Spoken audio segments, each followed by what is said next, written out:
Hi, I'm Tim. Welcome to Watchbox, and thanks for logging on. If you love this watch, email me, tmosso@thewatchbox.com. It's in the description below. Your purchase and pricing email question line for buying this or any watch you see on any Watchbox platform. Please reach out to me directly. Email tmosso@thewatchbox.com for pricing.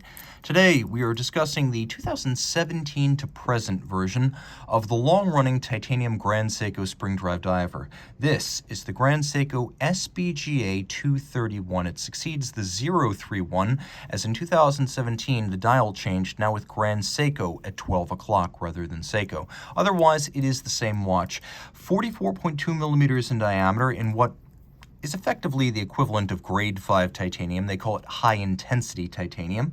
The watch measures 14.2 millimeters thick, 50.8 millimeters from lug end to lug end, but if we add the end links of the bracelet, which are solid, then the total distance across the wrist is 53.5 millimeters, and the spacing between the lugs is 22 millimeters.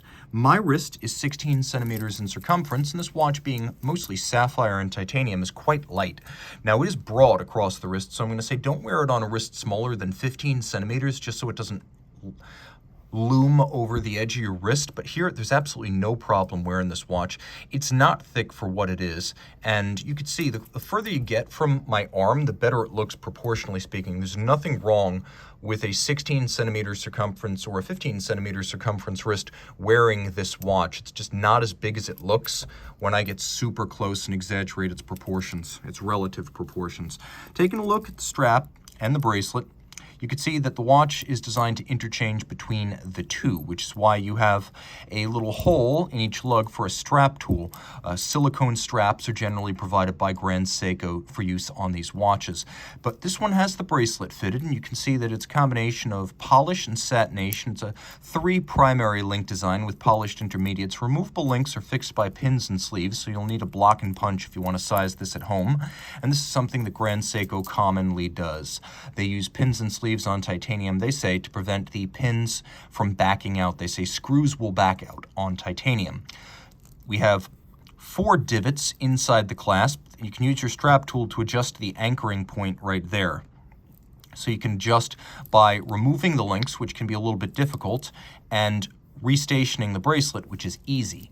The clasp is a single fold deployment. It has a trigger release system, but then it also has a clamshell lock. So you have this clamshell system that you open, then you press the triggers, and it opens up to reveal an incremental sizing system inside. So you pull these little tabs on the end, and then you can move it in or out. And critically, you can do this, and it's designed to be used this way. You can do this when it's on your wrist, which makes a lot more sense than operating the thing with the watch off the wrist in a marine environment where you could easily drop your watch over 1,000 feet of water. So the ability to make these changes when it's on your wrist, and with so much range of motion and tiny increments, it really allows for precise sizing, whether you're just fitting it to your wrist as activity dictates, larger or smaller, or you are actually fitting it over a dry or a wetsuit for aquatic activity.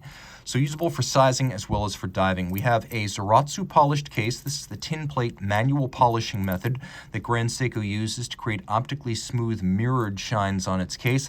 This takes about 3 years to learn, and it is a manual technique done on Zalitz machines. So this is an artisanally crafted, hand-finished watch, and that's something you're not going to get from comparably priced Swiss dive watches. We have a combination of lines and creases, satin and polish, so it's a thoughtfully designed case. We do have a screw-down crown. The watch, as the diver notes, or the dial notes, is a diver's 200-meter watch. The bezel, I'll let you hear it.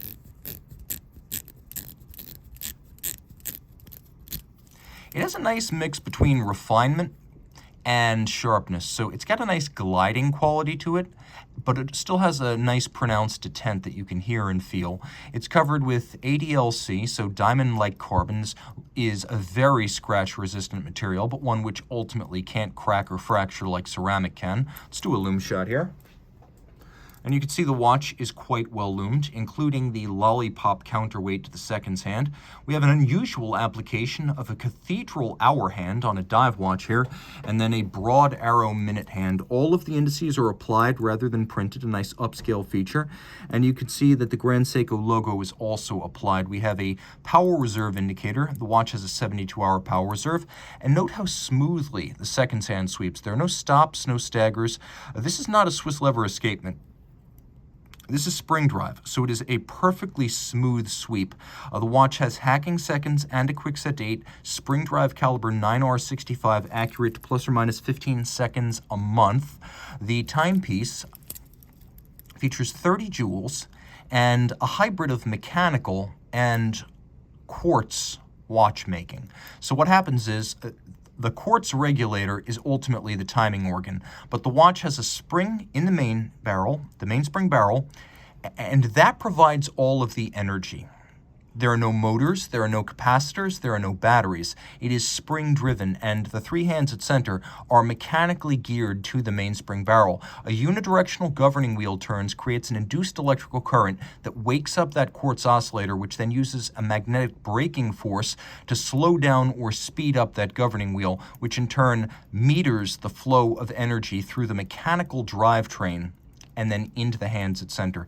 That's a movement designed to be serviced, not just for the life of the owner, but to be serviced and kept in service for the life of the watch, which is considerably more than a human lifetime. This is anything but disposable consumer electronics, and the technology remains unique to Grand Seiko. Reach out to Team Mosso at thewatchbox.com for purchase and pricing details.